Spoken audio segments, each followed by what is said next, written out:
We are sitting today with an incredible guest, the CEO of PragerU, Marissa Streit. PragerU's CEO, Marissa Streit. My background is I'm a former educator. I used to be a headmistress of a school. I have a master's in education. Dennis Prager and his partner, Alan Estrin, came to me about 10 years ago and said, we have penicillin for the mind. We need to figure out how do we use the internet to get this information out there. I said, okay, I'm going to give it a shot. And they hired me. We were tasked with using the internet to get important ideas out there. Character development, self-reliance, and the basic truth, capitalism versus socialism, American history. We're becoming a nation with amnesia. Most people don't even know what our country has gone through. So we started developing this enterprise called PragerU. We take these complex ideas, we simplify them, we make 5-minute videos, and we just get that information out there. And why are we evolving into taking on behaviors that actually hurt our species? Don't get married, hookup culture, don't have children. This hateful energy that is bred through social media or Marxist ideologies is really a cancer in our society. We have seen that our schools have been hijacked by the left. They have been politicized. They have been used by union bosses. They have been doing everything under the sun, not for our children. Candace Owens used to work for you guys, for PragerU. What happened there?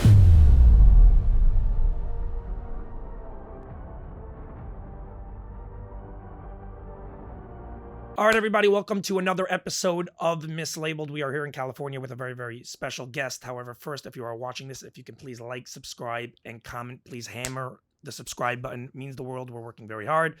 We're doing these day in, day out trips, knocking out multiple pods in a row with great, great guests. So yes, would be super, super appreciated. We are sitting today with an incredible guest, the CEO of PragerU, Marissa Streit. She has built PragerU into an absolute monstrosity and a powerhouse, actually, since its founding in 2009, right? You came on 2011? We actually started really in 2011 when I started, and PragerU started in my kitchen because I'm not a garage person. So the rest of the story you kind of know. Yes. I mean, you guys have gone above and beyond. It's actually pretty incredible. She is also, Marissa, the host of the Real Talk with Marissa Streit. You've had some awesome guests on, by the way. It's been a lot of fun. It's funny, the guest that I just sat with yesterday, which ended up working out very, very conveniently because I was supposed to shoot with you at 5 p.m. and then this got moved to now, to this morning. Here it's Thursday, the next day. Tom Billio reached out to me when I was in the airport and this whole conversation was going on, and you guys wanted to move it to today, and I was like, this whole complexity. He's like, are you available 3:30 p.m.? Yeah. And I was like, that is absolutely perfect. Yes, I can be there. So it happens to be as funny because I just saw he was on you sat with him. Yes. So that's incredible. Okay, so I just want to get a little background for myself as well. First of all, I remember when we met, we had a really nice conversation at the Trump Bedminster event. Got a great dinner afterwards. That was a lot of fun. But I wanted even a greater victory afterwards. Was that not incredible? Yes. I can't say it on here anymore because I'm not going to be, people are probably going to just come and kill me, but I made a big bet on the election of Trump winning the popular vote. And I mean, you won, you got the Trump presidency, which was awesome. I won, I got the Trump presidency, but I also made a lot of money off that. So, a lot of people who didn't support Trump can realize that they've won in other ways because there are several issues that people care about across the board that he's advocating for. And I think people need to get over the derangement and the disagreements with him and realize that there is a president in place who is probably advocating for a lot of things that they do care about, and specifically speak to the Jewish community who cares about Israel.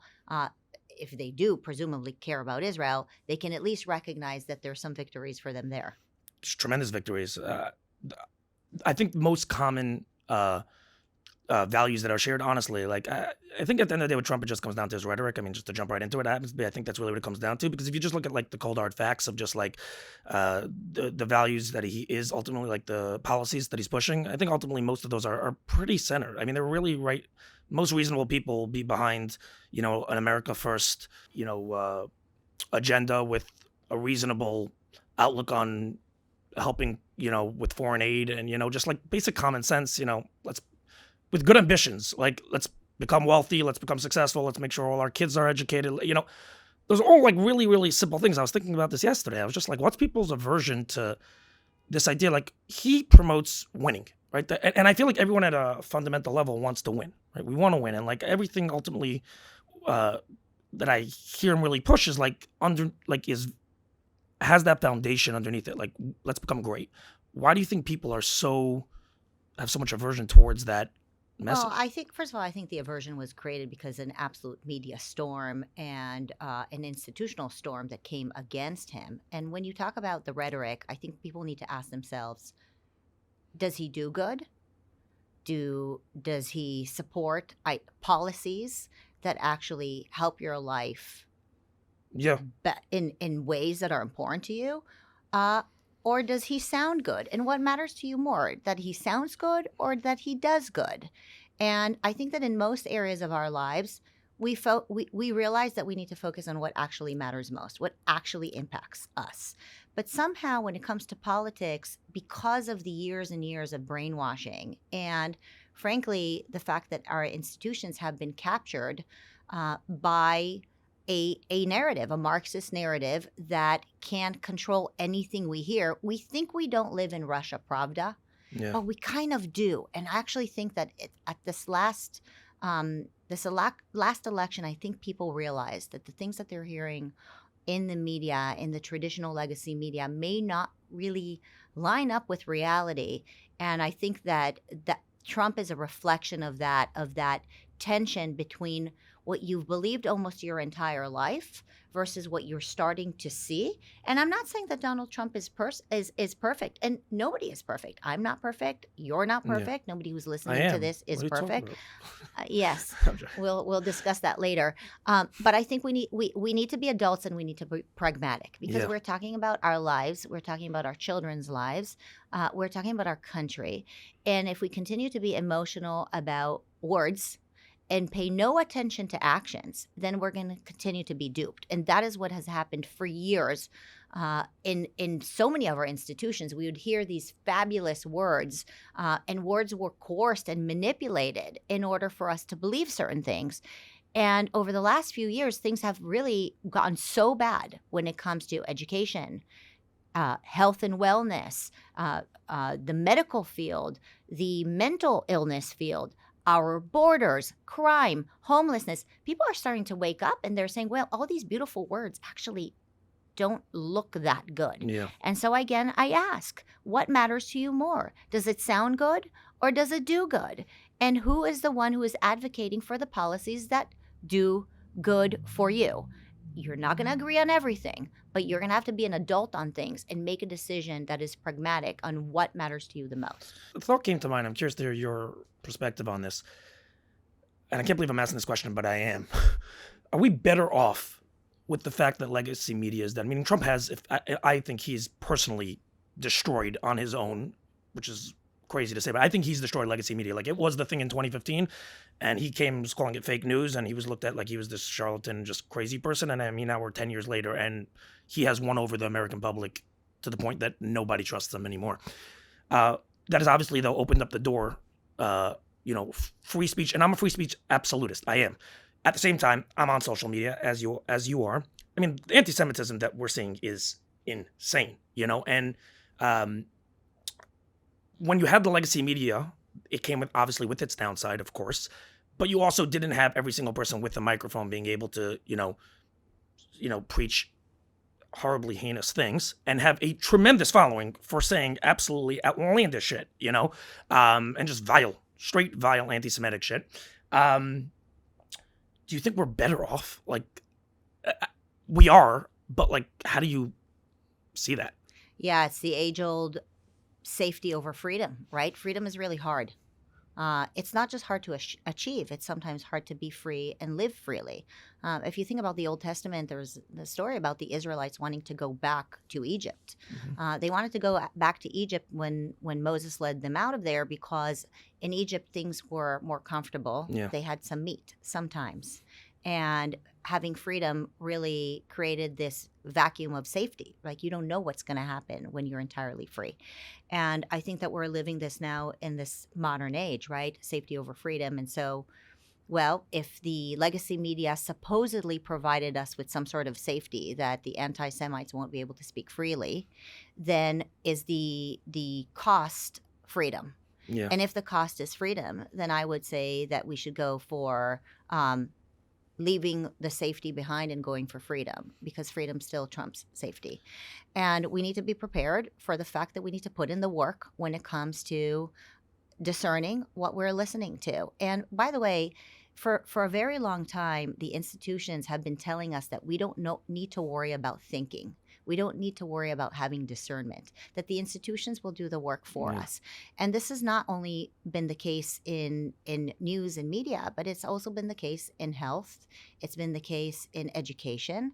Parents have been told, well, just drop off your children at government schools. Don't worry. We'll teach them everything they need to know. Don't even worry about teaching them values. We'll handle that under social emotional learning. Don't even worry about their mental state. We'll have the teacher handle that for you. And so in some ways, it seems like the experts have been telling us that we don't have to have discernment. We don't have to get involved. We don't have to think for ourselves. Yeah. They will protect us. And that was the case in education, which is primarily my field and how I got involved in this world. But it's the same case with health and medicine. Don't worry. The doctor will just prescribe you something. Don't worry, doctor. Just rely on the experts. The experts will tell the doctor what to do. Don't worry, experts. The pharmaceuticals will tell you what to do, right? And so here we are today. And it's going to be the same case when it comes to journalism and media. We have to put in the work. And that will mean that you shouldn't believe every headline you read. You are going to have to develop a level of trust with the media institutions that have the accountability and are trustworthy. And that will take work. And that will mean that you will have to constantly evaluating how you're going to have to constantly evaluate how you get the news, especially in the age of AI. Yeah. Right? As AI comes our way, we are going to hear from people who we think we recognize, yet it's not going to be them. Yeah. The world is moving at a pace that I don't think anyone could possibly keep up with. And just figuring out how to deal with media right now, meaning, in regards to things moving off traditional and legacy media, and figuring out how to handle, social media and, how free speech, how Elon's bought X, and how, what we're discussing here really about how people should figure out what to listen to, what not listen to. I mean, that itself probably will take 20 years for people to figure out. Yet we have AI literally racing right behind that's going to make things even more complicated. But I had questions for sure on the anti-Semitic component and what you thought could be helped. But I wanted to go back a little bit. I actually normally start a podcast trying to get a little background, but you helped me out over here. You went from being a school administrator to being CEO of PragerU. This place is this is a content machine. This is unbelievable. Like, I walked in here, really incredible, real production team. How many employees are? 180. 180. That's unbelievable. So you went from being a school administrator, and you were in the IDF. I mean, there's a lot here. How did that happen? School administrator. Let's just start there. To CEO of PragerU. Short answer is only God. I could not have predicted the journey that I've been on, especially given that we're kind of edupreneurs. We're educational entrepreneurs, right? And so you don't really get to predict these new technologies that have come our way and made PragerU what it is today. Last year, we garnered over 2 billion views, and my show garners 1 million views, and we make 40 pieces of content a week. And I mentioned 180 employees, but we have many independent contractors and contributors to this incredible enterprise. And so how I got here, one step at a time. I guess I'm that typical entrepreneur who doesn't get overwhelmed when I don't see the final end of the path. And I remember in my earlier years when I had a board of directors meet with me. We're a nonprofit, and so I have a board of directors that meets with me and holds me accountable for the work that we do. They would say, well, where is your 10-year business plan? I would look at them and I'd say, in what technology company do you expect a 10-year business plan? In 2 years, they're going to invent something new. And I was right. Within 2 years of the inception of PragerU, we had Instagram that came into the playing field, and I met Will Witt, and he became an influencer of ours. And these are things that I would have never predicted. And if you fast forward now 13 years into the making, we have AI, and we use so much AI technology in order to just ramp up our productions and get through things quickly. And so I never anticipated that we'd be able to do what we're doing today, but the seeds of it were planted when I was a school administrator, where I realized that America is going to get sicker and sicker because America is being attacked on its values. And so America, it can't be taken down by bullets and tanks. We're a sovereign country. We're too large as a landmass. but it could be taken down from within. And as I ran a school and I taught K through 8th grade here in California, I call it the belly of the beast. I started seeing the attack and the erosion on our young students' minds. And it may have not been in my classroom and may have not been in my school itself, but I was part of a system that I really believed was hurting students. The lowering of standards every year. In what business do you get to review your end of the year results and then go back and say, you know what, we couldn't meet our standards and therefore we're going to lower them for next year? There is no business in the world where that's acceptable, except in the business of educating American students. Every year you lower the standards. It's mind-boggling to me. And that was in the name of equity or whatever stuff they would make up. And they would always come up with some new word. And now it's DEI. Okay. Yeah. So that was the first alarm. The second alarm. This was what year are we talking? I mean, 2009. So you're already seeing this. I started seeing it. The teachers' unions, I always call them the biggest bullies in schools, are just vicious. Yeah. Vicious. Can you give me an example? I mean, first of all, the pressure that's placed on young teachers. I mean, I was in my 20s and I didn't really understand politics. And so, they would basically say to us, well, if you really love children and you love the earth, you better teach Al Gore's Inconvenient Truth. Oh, gosh. Right? And I've confessed many times before, and I believe I've been forgiven for this, but I used to teach Al Gore's Inconvenient Truth when I taught 4th grade. And I didn't realize that I was used as a political tool for the left to brainwash students without even knowing. Yeah. Right? I didn't even realize that I was doing the bidding of a left-wing party.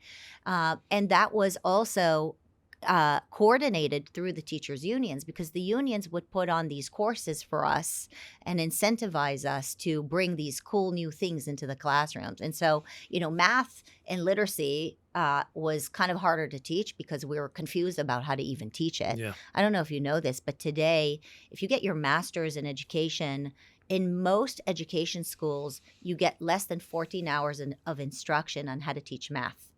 Really? You can graduate with a teaching degree with less than 14 hours of classroom instruction. You don't have to shadow for longer than that or anything? Some programs will have a couple of months of shadowing, but shadowing, it's a couple of months. It's not only math. I mean, you're not taught how to teach math.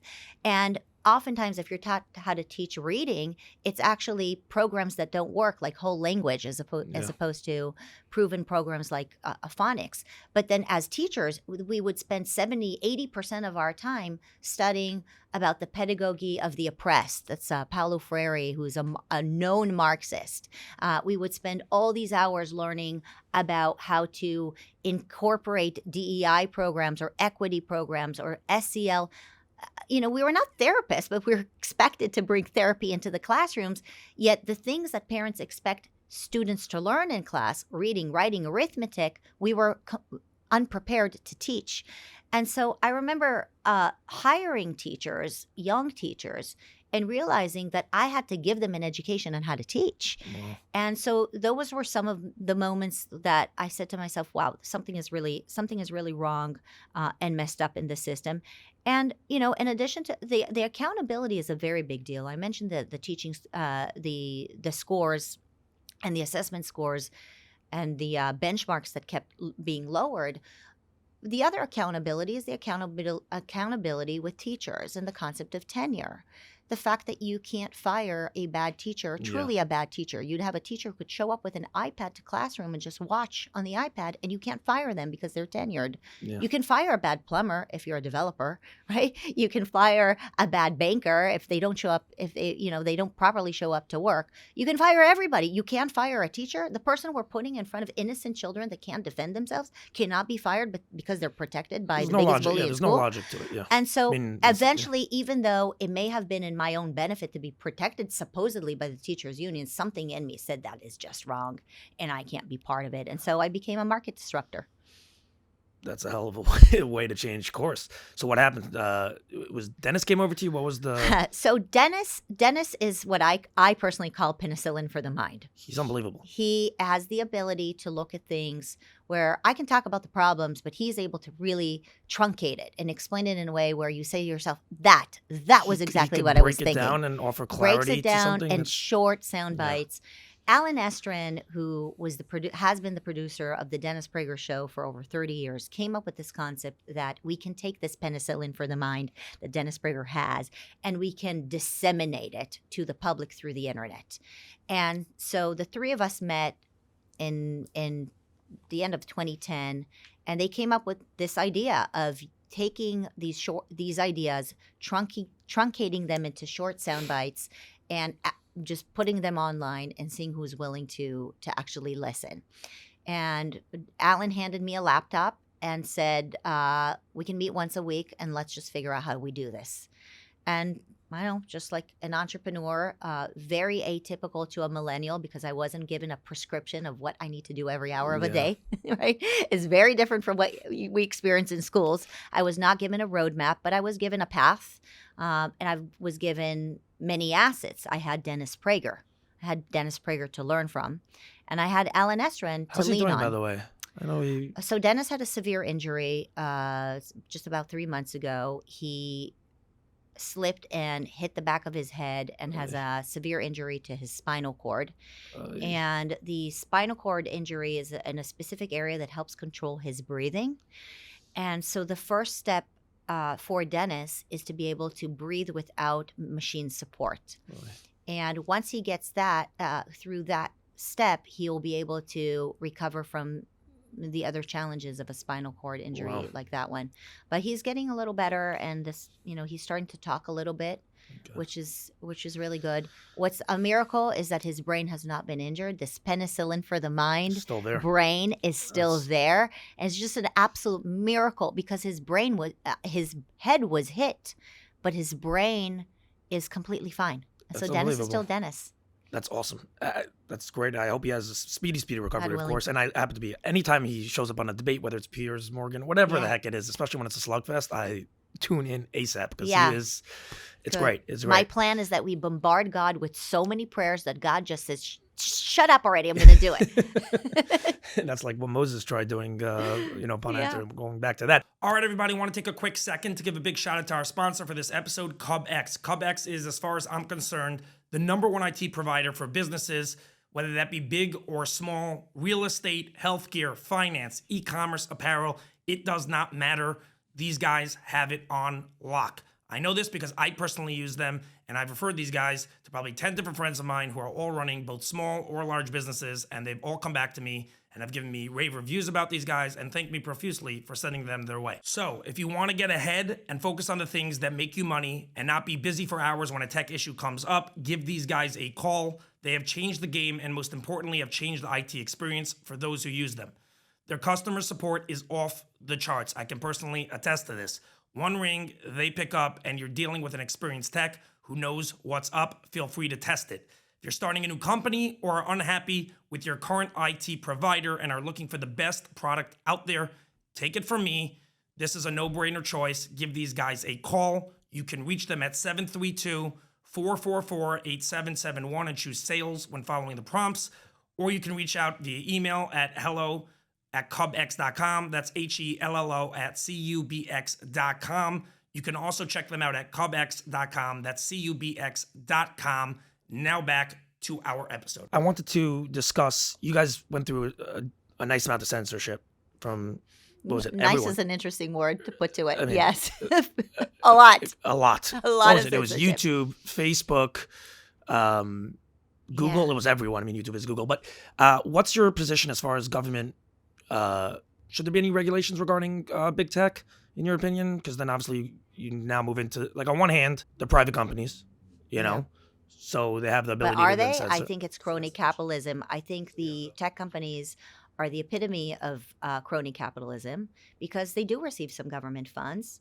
They do receive support from the government. They obviously lobby to our government. They receive support from states when they open new facilities, working facilities, and so they do receive funding from us. Are there the not people. but are there not a lot of other companies that probably also Other companies do that too, but why Yeah. should they be protected? Why should there be a Section 230 of the CDA gives them protection? Okay, so other companies don't have protection. I don't have protection from the government when it comes to anything. I can be sued for content that I produce, right? They don't. They get to eat the cake and have it too. They get Yeah. to say that they are both a publisher as well as a public commons at the same time. And so if you're a publisher, then that means that you're allowed to remove content. You're allowed to determine what you want to remove from your platform. You can slap a label on Yeah. content like PragerU saying that it's misleading, right? You can editorialize it. As a publisher, you can editorialize. And so if you're a private company and you want to editorialize in the way that PragerU editorializes content, then fine, that's your freedom of speech. But they're not claiming that they're a publisher. They want to be Yeah. both because they're claiming they're both a publisher and also not a publisher by saying that they're protected by the CDA, and therefore there's going to be content that's published on their platform that is not their responsibility, and they can't be sued for content that is misleading or harmful or that generates pedophilia or that generates all kinds of. So they get to play both sides of the game. And Section 230 of the CDA was written in the 90s, I think a long time ago, before people realized the type of power that these monopolies have. They're truly monopolies. They're huge, And yeah. so to compare social media companies like Facebook or YouTube to like a small business or even a large business, I just don't think is fair because it's not true. Yeah, they are the media now. It's actually insane. I think they have totally taken over legacy media. I don't even go anymore to TV to watch TV anymore. Like, it's not even a thought process. Straight to social media, straight to Yeah. YouTube. What was the latest podcast Yeah. he was on? It's not even. I don't think there's anyone under the age of probably 40 anymore that looks at the And TV. by the way, they play a very, very important role in, Yeah, in team our lives. I'm responsibility. not saying, PragerU produces videos and puts them on YouTube and puts them on Facebook when they don't shadow ban us. But I don't think that they get to do whatever they want. And they're in a situation where they just get to do whatever they want.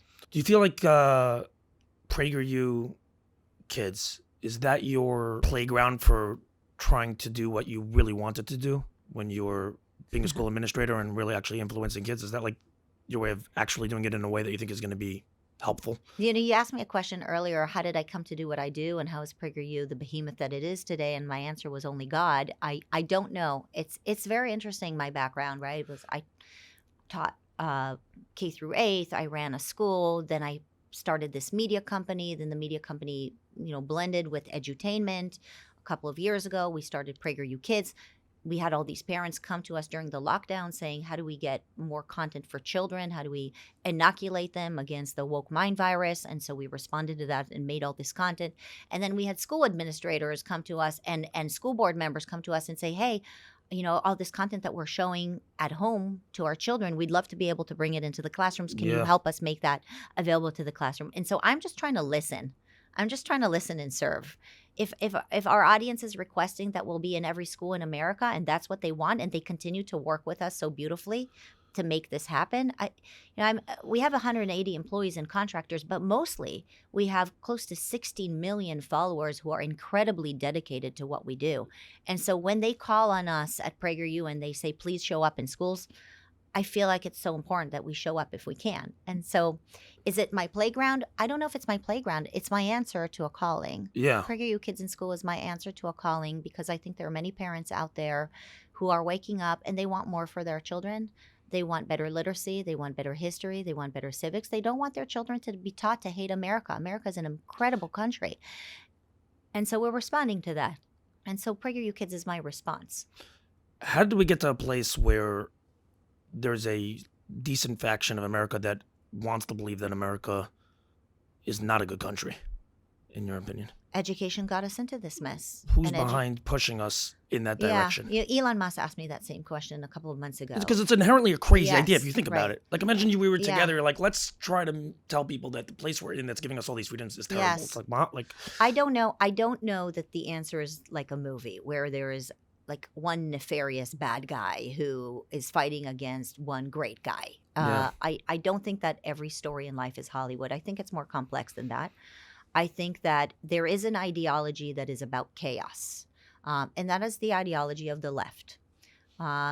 It's a very chaotic ideology. They create a blur around truth all the time. You take the very obvious example is what is a man and what is a woman? Yeah. I mean, how are we in 2025 and we have to have the president of the United States remind everybody that there are only two genders? It's absurd. You take that question to somebody in Africa and they'll be like, they'll laugh at us. Yeah. They'll laugh at us. How can a modern society not know that there's a difference between a male and a female? Right. And so it's just this chaos that the left creates, and they bring that chaos into the classrooms and to everywhere else. And so we have to come up and clean up and just clean up the obvious too. And so where is all this chaos happening? Where is it coming from? I don't know that there is one entity that is coming and attacking America.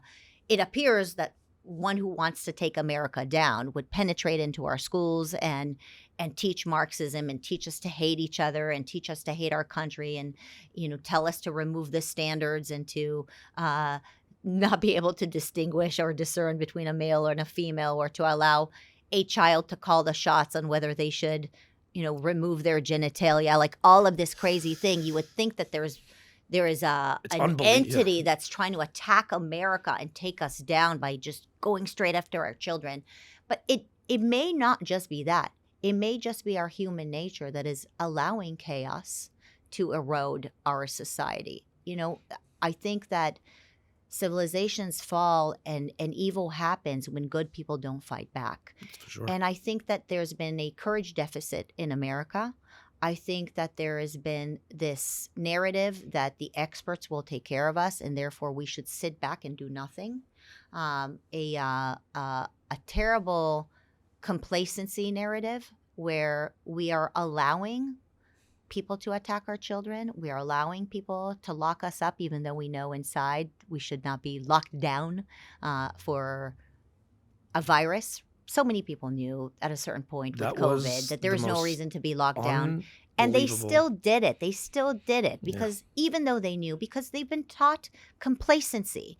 They have been taught to not discern. They have been taught to just follow the rules in the assembly line. Yeah. And that starts in kindergarten, that assembly line teaching of don't worry about thinking, just perform, just regurgitate, right?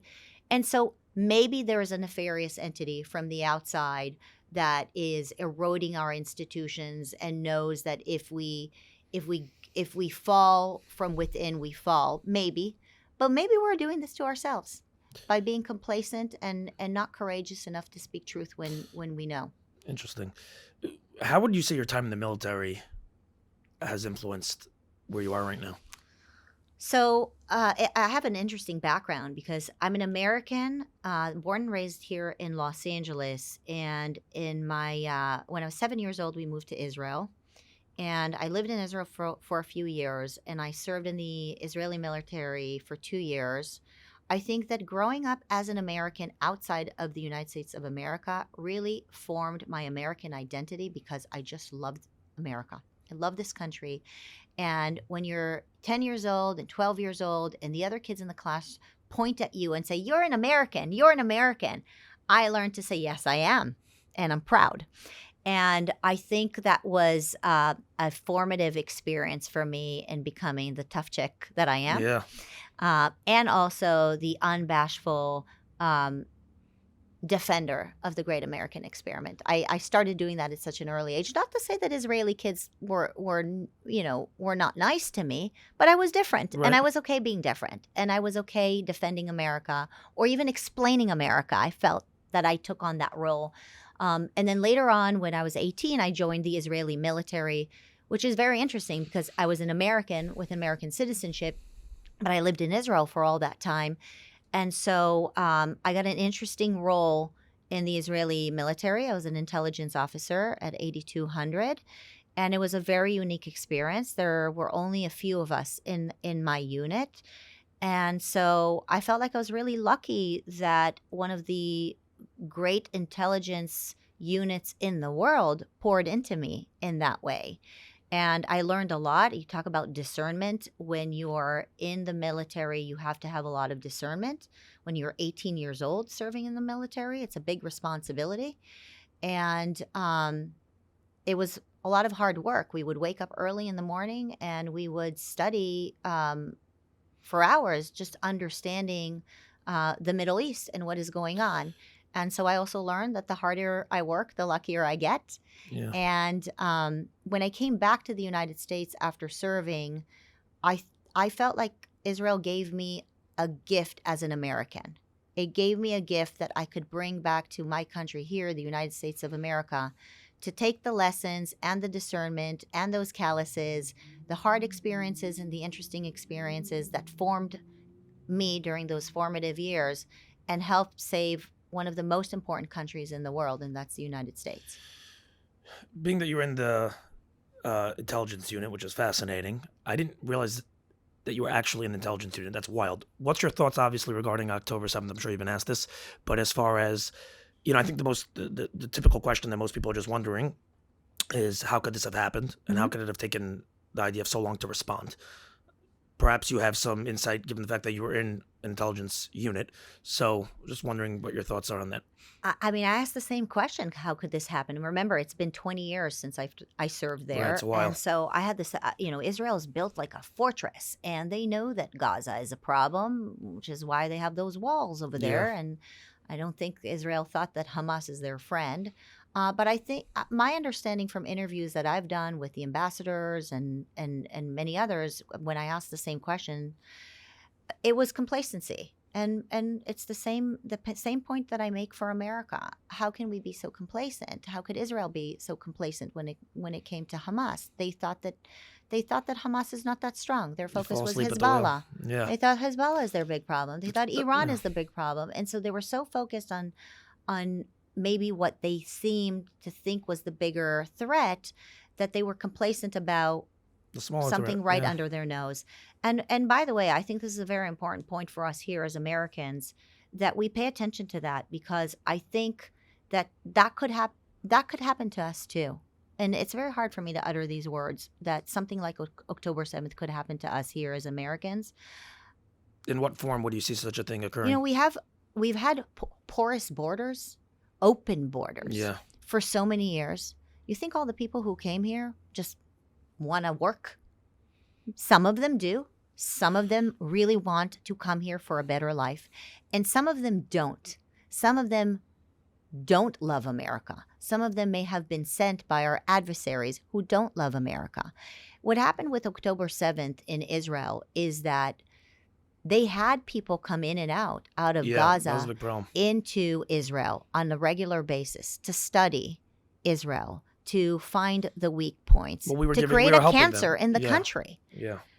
Could we have cancer here in our country in America? We could. And if we don't pay attention to it and we're complacent and we're just focused on other things, then somebody might end up asking what happened here.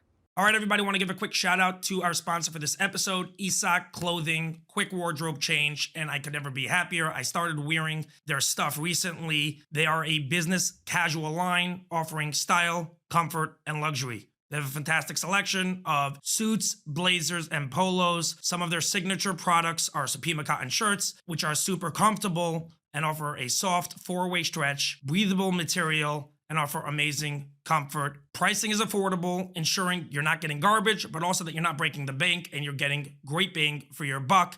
Customer service, fantastic. That's the biggest thing for me. I use them. They're great. If you want to upgrade your clothing game, make sure to check these guys out. You can find them at isaknewyork.com. That's ISAKNY.com. I got you guys a great discount as well. Spend $100, get 20% off. You can enter a promo code upon checkout, Mislaibeled. That's Mislaibeled with an I, and you will be able to get that discount. So again, to check these guys out, go to isakny.com. That's ISAKNY.com. These guys are the new up-and-comers. Their stuff is fantastic. I've been wearing it lately. Super comfortable, affordable. You will not be disappointed. Now back to our episode. What are your thoughts on the hostage deal? Are you pro hostage deal or anti-hostage It's an deal? impossible situation that I think Israel is dealing with. So the Agreed, but- Israelis, so people forget how small Israel is. I mean, we're sitting here in Los Angeles. Los Angeles has about 11 million residents. It's bigger than Israel. Los Angeles is much bigger than yeah. Israel. Israel's what, 8 or 9 or something? So imagine the situation that they're in the Middle East. They're sitting there nestled between countries that are adversaries. Now, they have some peace deals, but, some of the pieces, to say a cold peace is an understatement. Yeah. They're not Israel. Yummy chummy right? running to. And there are yeah. proxies in all the countries that are surrounding them that are also they're adversarial to Israel. And so Israel realizes that it has to enlist as many citizens as possible in its military. And they're limited in numbers. And so you have to provide some sense of confidence that if you send your child into the Israeli military will do everything possible to save your child if they get captured. And you know that the adversaries are telling you that they're trying to capture your children. And so if Israel doesn't send a signal to its citizens that it's going to do whatever it takes to get the citizens back, then they're going to have a no confidence situation where people are not going to want to enlist. You're actually saying a point that I have yet to hear, which is really, really interesting. It's a very important. So you take that piece of it, okay, and let's talk about the other side of it. What happens when you capture these terrorists who are saying to you that they want to annihilate you entirely? That's what from the river to the sea means, right? They're telling you that, and they've raped, they've killed, they've massacred and burnt and have done everything possible to kill you, and you capture them. And you put them in a prison, and then for one person, you have to release thousands of them. Yeah, and you're not releasing thousands of just regular civilians. You're releasing terrorists who are telling you that they're going to turn around and come back after you. It's a very tough situation. And in some ways, these two things that I described, the importance of giving the confidence to the military and to the parents of the children that are going to the military, because every soldier is a child of these parents, right? And these are 18-year-olds. They're very young. They're children. They're almost children, right? And so how do you create a confidence for the military to be able to recruit? And at the same time, a confidence for the residents that if you're releasing a hostage, you're still going to be safe because the people that you're releasing are people who are out to get you and kill you. It's interesting. I think most people are against the deal at the end of the day right now. I think that's what the polls are showing. Most of Israel are not pros. Which by the way, what you just told me is something I have to think about because I've not heard that yet, which I'm shocked. I mean, it's a new insight that I obviously reading all day about the hostage deal, but I've never heard anyone say, it's always, the typical response is always, what was if it was your child, or it's, they're in extreme danger, they're going to die. Like that was always the response to why, the answer of why Israel should do a deal. This specific reason has much more validity, the one that you're sharing, the reason to do the deals as far as giving the vote of confidence for the military itself. And, that I think is a much stronger reasoning as to why a deal should be considered. I still think it's like negotiating with terrorists it's a tough one. By the way, I don't take credit for what I explained to you. Michael Oren and I spoke about this as well. But Israel is in a tough position. Maybe that's what it means to be the chosen people, or the light unto the nations. You can learn so much from what Israel is going through. You can learn so much from what the Jews are going through. And in some ways, I think that Israel has become the Iron Dome for the Western world. They are absorbing all of the first arrows and the attacks. But make no mistake, they'll come after us too. They'll go for the Saturday people, and they'll go for the Sunday people. And deep inside, almost everybody knows that. And so as we watch these impossible situations that Israel is facing, I think there's so much for us here in the West to learn from. What it's like to deal with this extreme political jihadist mentality. What will happen to the world if we allow them to gain more power? What will happen to us as Americans if we don't secure our borders and protect ourselves from these ideologies that have declared that they hate us. We can learn so much from Israel and prevent being in these impossible situations that I think Israel is dealing with. What do you think? Candace Owens used to work for you guys, right, for PragerU. In your estimation, what happened there? I don't know. It's especially hard for me to make a remark on this because of how much I loved Candace. You know, when influencers come, when anybody comes and works for PragerU, they become like a family to me. I'm very tough, but I'm also very loving. I'm that mama bear that you would kind of imagine. And so You're Israeli. I don't know. I think I'm really a mama bear. I think that's what I am. And I truly love my people. And so it's very hard for me to understand what has happened there. And sadly, I have not been in touch with Candace for a very long time. And so I can't really tell you what happened there, except for the fact that I'm sad. I'm sad that I lost my contact with her and my relationship with her, and I don't really know what happened. What would be your response of how the vitriol hate is so intense? I used to always look at anti-Semitism when I would hear people talk about it, let's say 3, 4, 5 years ago, and just be like, oh, whatever, we're fine, we're good. That is very, very much not the case anymore. Like right now, especially, people still say it's the minority, the loud minority, but when you're on X and when you're on YouTube, I mean, it is so intense. Most of these comments from Dan Bilzerian, Candace Owens, whatever, are getting more likes than people that actually are just normal, rational people. What do you think as... Yeah, they're getting likes from the people who both agree with them and disagree with them. So the issue with social media is that the more of a storm that you can create, the more attention you can get. The more attention you can get, the algorithm feeds into it, and the more attention you do get.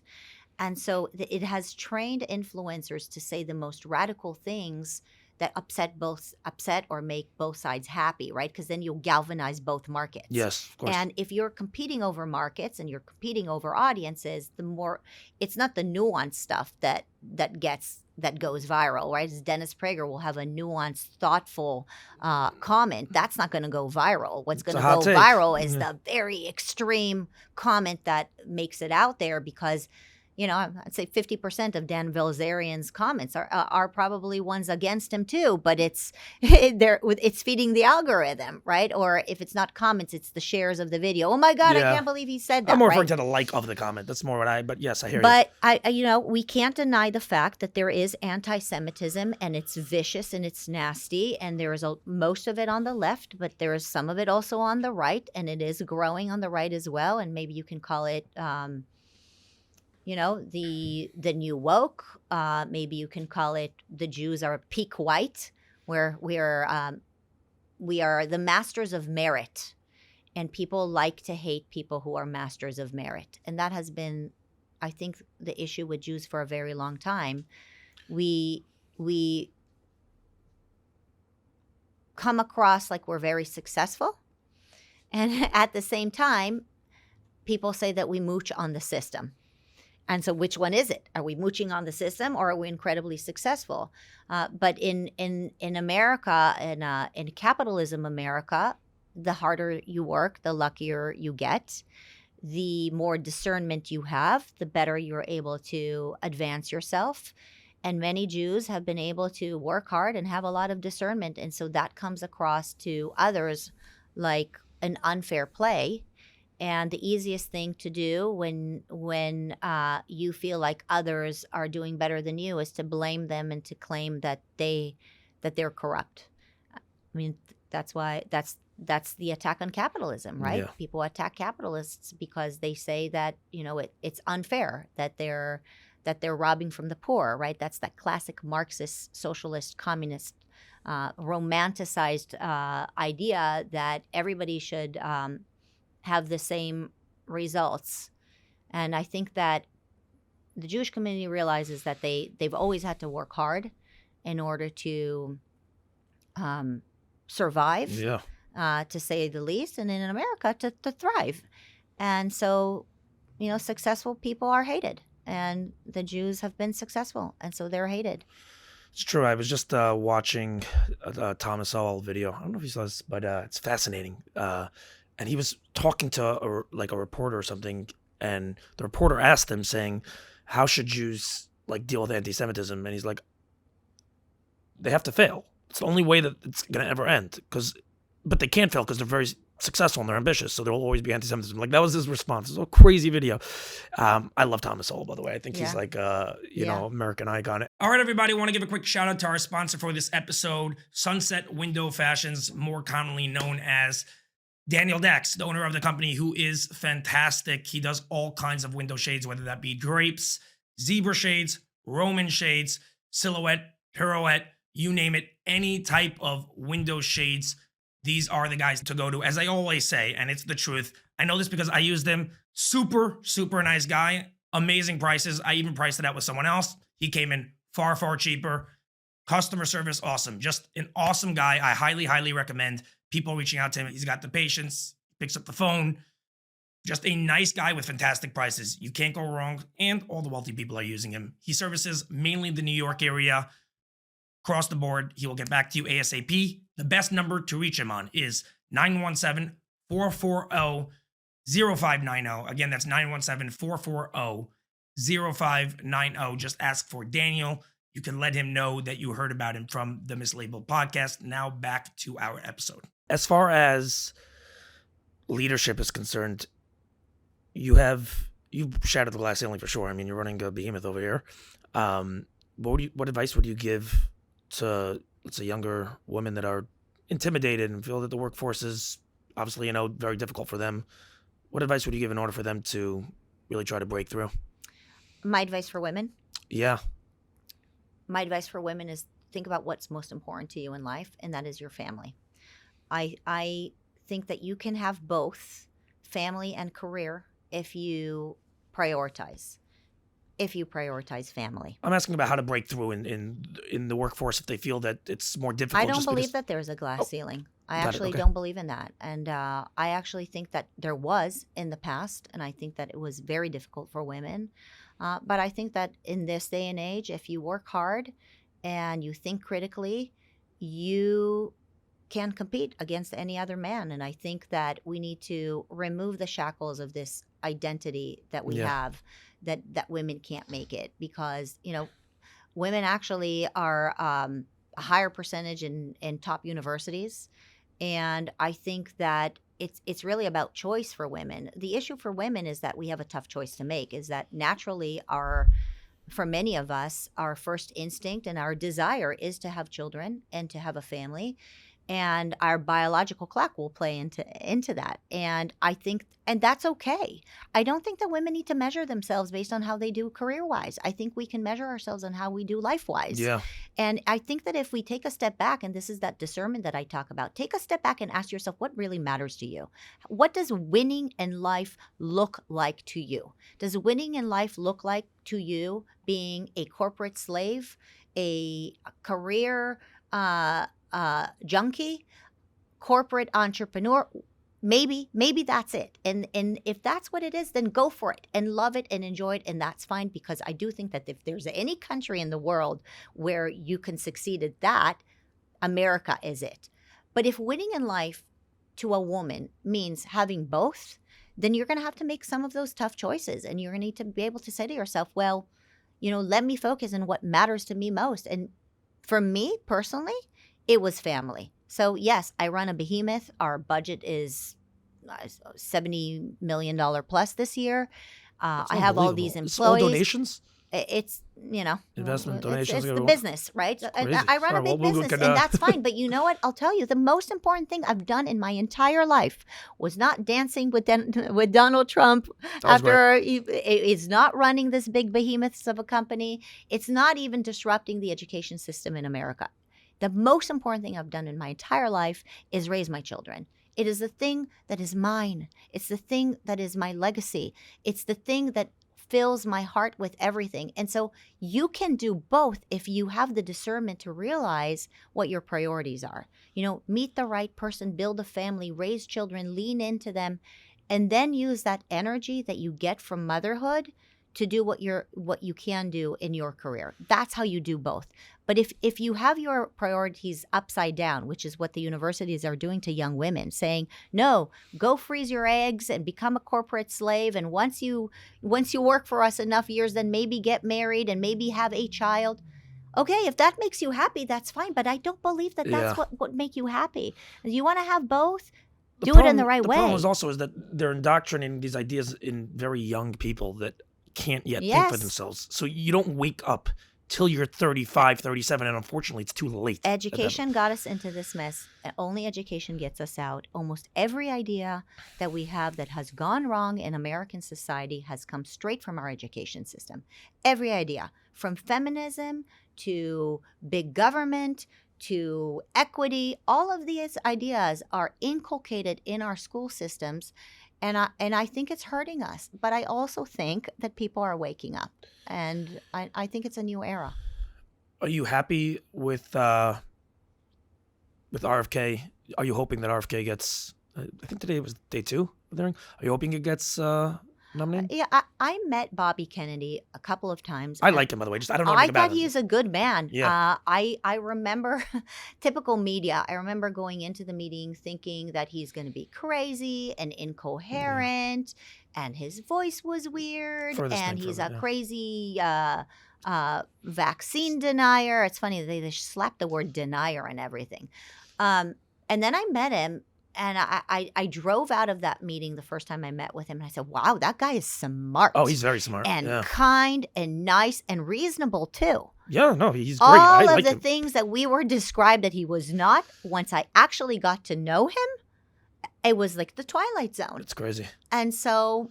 You know, I saw something yesterday on X. Bill Ackman's become like the second Elon Musk as far as all of a sudden, like, being a shaker and mover and shaker on X and like moving the world around. Like it was funny. Like it started with him like anti-Semitism post October 7th, and now he's like telling China what to do. I don't know. Things have escalated quickly, but he's awesome. I love Bill. And he went at Chuck Schumer yesterday. Like I have not seen him ever do yet to date. Chuck Schumer, I mean, I'm embarrassed, honestly, to even say this guy's Jewish. It's terrible. I'm sorry for being that brutally honest. Every religion has goods and bads. It is that and bad. Every this is the thing about humans. He said Bobby Kennedy. He wrote a whole tweet. The reason why I'm saying this is because Chuck Schumer wrote, everyone knows that Bobby Kennedy is an anti-vaxxer and he'd be a walking public health crisis to America. And Bill Ackman literally wrote, I am so disappointed in you. Like literally, like Bill Ackman was. I've never seen him that. I think people are getting really animated and they're realizing that it's not this. The conversation used to be, oh, I'm not that into politics, not that into it. And I think people are realizing that these things are really impacting us now. Oh, huge. They are really impacting us. You want to be out of politics? That means you want to be out of life. Any control of your own life. Yes. Okay, so go put yourself in a cage and hide. Yeah. That's what it means not being in. You need to be educated. Bill Ackman, I think he gets it. He realizes that if he cares about his life and the lives of the people that he loves, he needs to step into the game. And that's what everybody needs to do, not just rely on others to do the fighting for them. Yeah, I mean, it just drives me crazy, like the slapping of like just throwing names the labels, out of people. yeah, it's they so call me. Ridiculous. It's They've called me an anti-Semite. They've called me a white Christian nationalist, Barbie. How are you an anti-Semite? My favorite one is white Christian. No, but how are you an nationalist anti-Semite? That's the part I'm curious. Because I believe that the Christians in America are a very, very important part of the fabric of our society. Oh. I defend bringing the Bible into the classrooms, and that's I strongly believe that this is a Judeo-Christian country. And if you leave a vacuum with no values, then guess what other isms will make it into that vacuum? It will be climatism. It will be transgenderism. It will be all the other isms that are not from God. Humans need meaning in God. Vivek said this to me. Sorry for interrupting. Vivek said that transgenderism, COVID, it became a higher power for these people. It's a religion. The religion of life. green. Yes, it's That's their new purpose. And you create this vacuum of no purpose. And so I defend Judeo-Christian values as the fabric of American society. Its history, American history, is founded upon Judeo-Christian values. To not teach the Bible in school, even though this country was based on the Bible, it's part of the national amnesia. that we're seeing right now. And so, yes, so they called me because of what I just said, and I'm sure they will take this clip out of context. Go ahead, keep going. Just make our podcast more viral, right? They'll call me a white Christian nationalist Barbie. Well, the Barbie part is quite flattering in It's your very 40s flattering. to be They're called a saying- Barbie. yeah, I've considered wearing pink every day just for that.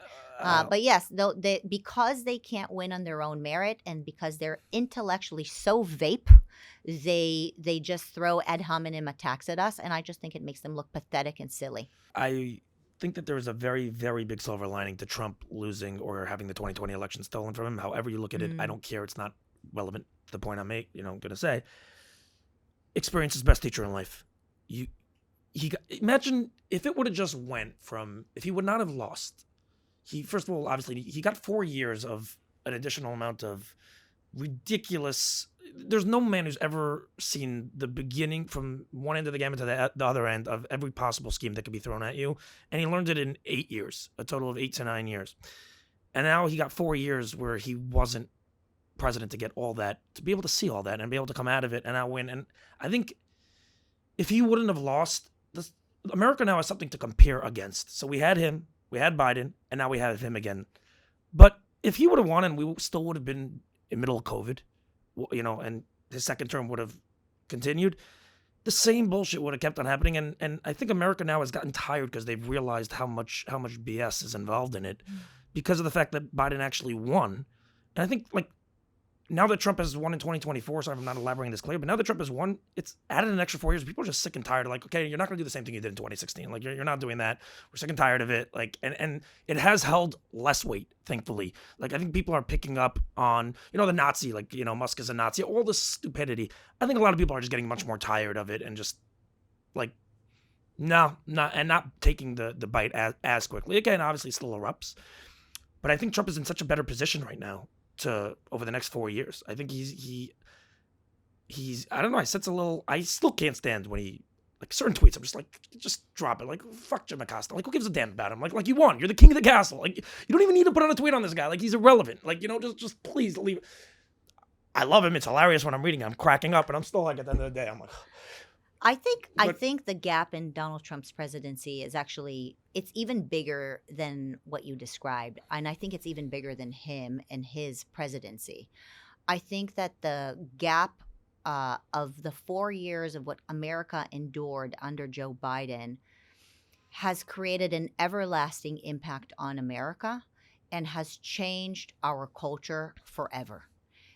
I think the changes are visible in the courage that Americans are now exhibiting. It lit up a fire in the American DNA to fight for freedom.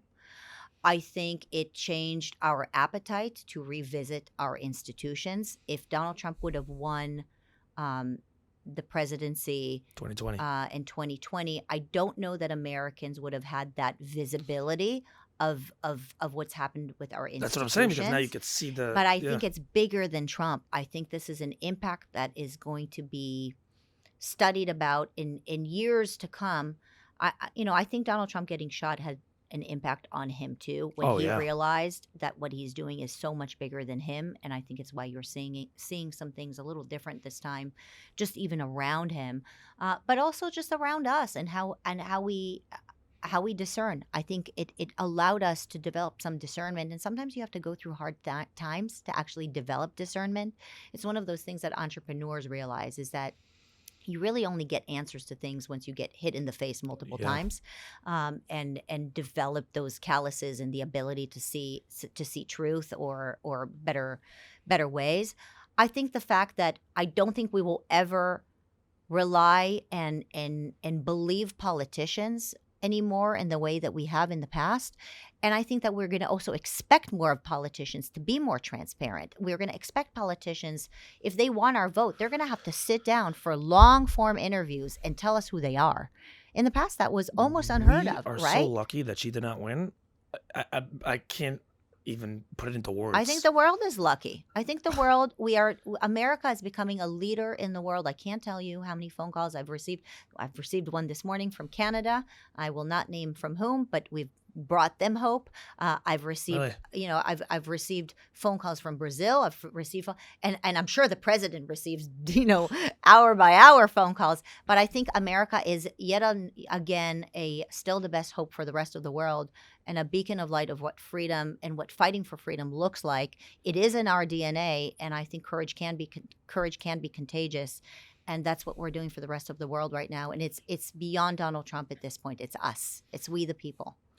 Yeah, I get the feeling that Trump is trying to like stamp himself in the history books now. Like, Well, he's already done he's that. there already, which is it's insane. Like, We just need to make sure that those who are writing the history books are not the liars, because that's another thing. But Yeah, that's what but, PragerU is for. We're there the you clay go. pots of the truth. Then you're responsible for this. You better make sure it goes well. We will do our best. In 20 years, my kids are not reading good things in their You textbooks. mark my I'm telling world. you. As long as you send them to us, we will do our best. No, but I also think with the JD pick. Do you remember when they were trying to call JD weird in the very beginning? Do you remember that? So I pathetic. think people forgot about that. No, at this point. weird. It's so pathetic. No, because now that has like been erased from anyone's minds that they ever tried calling him weird, because he's such a normal guy. Like when you I listen don't know how it made into anybody's mind. If it made into somebody's mind that JD is weird, they just lack discernment. he's a and something's creep wrong right with there, calling him like early, like, but no one knew who he was yet. Like it was very, very. It was like when Trump had just picked him, and he started off. It's He's so a crazy. creep, and Wiener is not a creep.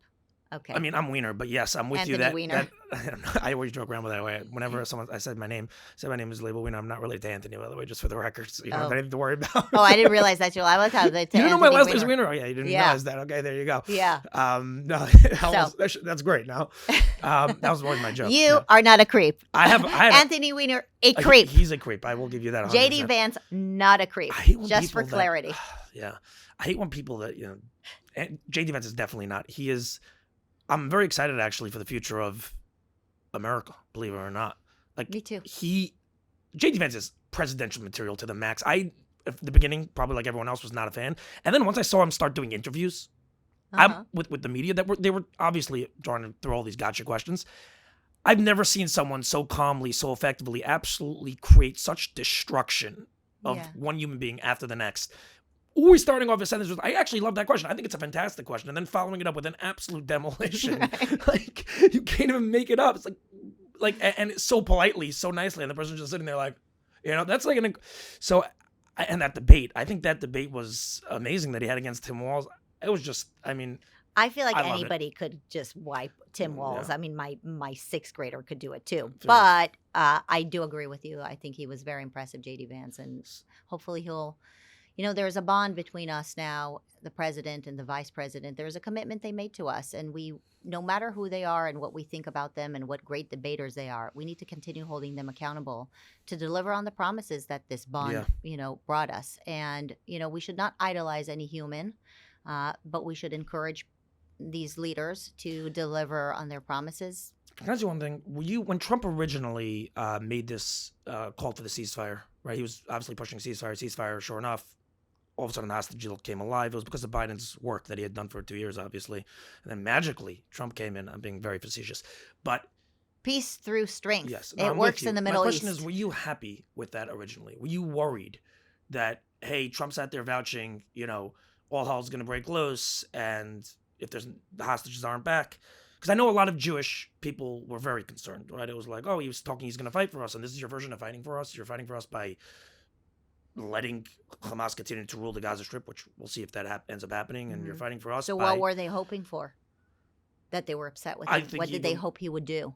I think more peace through strength. I mean, Biden definitely put shackles on Israel's ability to actually, conduct aggressive warfare, despite what anyone else wants to think based on what Rafah looks like. We waited 4 months to go into Rafah, some stupid amount of time to do really everything, versus just go do what you got to do, which is actually what Trump said in the very, very beginning, like a year ago. He was like, they just need to get it done quickly, because war, I was just sitting with John Spencer, an incredible human, and he's been to Gaza 4 times. He's the head of the Modern War Institute at West Point. And he was saying war is won by overwhelming force and speed, right? Which is pretty natural. Like, you don't want to give people time, right? So we were being held back by, Israel was being held back by all those, with all those things. I mean, people might remember the great bear hug that Joe Biden gave to Israel right after October 7th. And for those who don't know what a bear hug means, he basically showed up in Israel. And for 2 weeks, Israel couldn't react right after October 7th, which is the Were most we not crucial allowed time. to? Or I mean, was- he was there, and so Oh, that's what a bear hug is you have a diplomat or a leader of America come, you can't do anything, right? And so that's, it's like, oh, I'm here to support you, but meanwhile, you can't move and can't do anything, right? Yeah. So I don't know what one should expect of Donald Trump. I'm just asking, I guess. the in the very ceasefire. I beginning. mean, No, that he's- happened yeah. a couple of days before the inauguration, and so President Trump wasn't even the president at that moment of the hostage deal. No, I agree, but he was definitely the one that got that done. Yes, He pushed for that. it is thanks to the fact that Donald Trump got elected that it got done, because they realized what's coming. They realized that when you have a strong person in power, in the United States, there is no more monkey business, which is what's been going on till now. Do I think he should do more? I don't even I think. don't mean it that way. I don't mean do more. yeah. I think Trump does tremendous. This is going to be a very long process, and there are multiple phases to that ceasefire too, which they seem to never be able to get through the second phase. So we'll wait and see. I mean, I don't think. To me, if Hamas is still ruling the Gaza Strip by the time this is done, it is a colossal failure of epic proportions. That is the only saving grace that can possibly happen. This war was lost October 7th at 6:29 a.m. There was no chance to win it. If there's any salvaging of anything, Hamas cannot run the Gaza Strip. Call it Hamas, call whatever organization wants to take over the name Hamas from a standpoint, at least this is my opinion, I'm passionate about this, the mental standpoint that if you do this, you will cease to exist. Your name won't exist anymore. You'll be something else. That, to me, is a vital point for the world to see. It's a vital point for people to understand, for terrorists to understand, that you can go do X, you can go pillage, rape, and murder. You're just not going to exist afterwards. You won't be around. And if they know that they will be around afterwards and they could get away with it, you're just going to see more of it. So that's why, at the end of the day, obviously, you want the hostages back. It goes without saying. And I hate the fact that I can't give a strong opinion against doing a hostage deal without having to hear people in my right ear, oh, you don't care about the hostages? No. It's very complicated. And, I'll tell you, is just take a step back again on this October 7th and how could this even happen? I was in Israel visiting the summer before October 7th. And this was after many years I haven't visited in Israel, and I actually left with a very heavy heart. I was crying. And people were like, "What? Why are you crying? The summers in Israel had so much fun. You haven't been here in so many years." And I just said that there's this feeling of infighting between the Israelis that could only lead to vulnerabilities and dangers. And it almost felt obvious that something bad is going to happen. And on a mystical level, if you've studied Jewish history, the falling of the temple, the destruction of the temple, there were 75 years apart. Yeah. And Israel just celebrated its 75th year. Oh, we're going there. And the temples were destroyed, according to the Old Testament, because of something called sinat chinam, gratuitous hate. And there was so much gratuitous hate in Israel, so much infighting in Israel, that if you combine my strong belief in the Torah, which I think is the wisdom that comes from God and the lessons that come in there, and just the obvious discernment of what happens to a small country that's so vulnerable with so much infighting. Yeah. Right? You combine the two of them. How could I have not left Israel feeling heavy-hearted, knowing that something bad is going to happen? And so I think it's a very important lesson. It's a very important lesson for the Israelis to learn, that they can't afford to have this gratuitous hate, that it's bad for them every single time. And I think it's an important lesson to learn here in the United States and in the West, that, the gratuitous hate that is created through this Marxist education of the oppressor of the oppressed, and the hating of the Jews and the pivoting the Jews versus, other religions here in America, this hateful energy that is bred, whether it's through social media or media in general or Marxist ideologies, is really a cancer in our society. And America is founded on the ideas of e pluribus unum, from many one. We come from all kinds of places around the world, and no matter where we come from, we call ourselves Americans. This is not multiculturalism. This is e pluribus unum. We come from many one.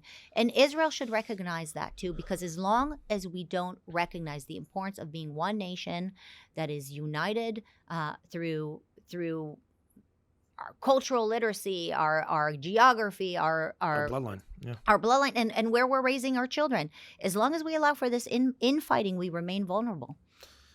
Yeah, it's a very powerful message. I never you're sharing some good stuff because I didn't. The point Michael Lawrence said earlier also was fantastic. I want to give thought, but that's really good. But also, this is very, very powerful. I do want to say thank you, really, very, very much. I feel like I consider schmoozing with you, by the way, for the next like 2 hours. The next 2 hours, I'm going to set you up with your future wife. Please do. And then I'll come to your wedding if it works. You will be put up in the best hotel in. I love the feeding city. people. My hobbies are feeding people and setting people up. And so if that's something you need, write me. It's a skill. It's a deal making. It's a deal making skill, setting people up. It's like it's understanding people. I don't know if I have that skill, but at You least I have the clearly do. desire. I don't know. You have a whole situation going on in there, so you know how to make, Maybe in my make these next habits. life, I'll be a matchmaker. But yeah, Marissa, I really want to say thank you so much. I know it was a difficult day. Squeezed us in. To Marissa team as well. Thank you all so much. Really means the world, guys. Coming to you next week also with another incredible episode. I hope you all enjoyed. Let's get some plugs quickly though. PragerU, follow us PragerU. on.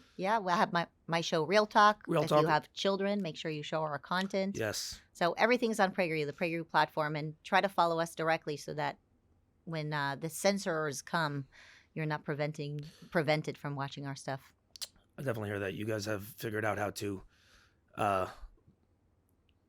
catch the eye of every single they've been censoring you for years. Anyways, peace and love, guys. Hope you enjoyed the episode. Coming back next week with another great one. Take care.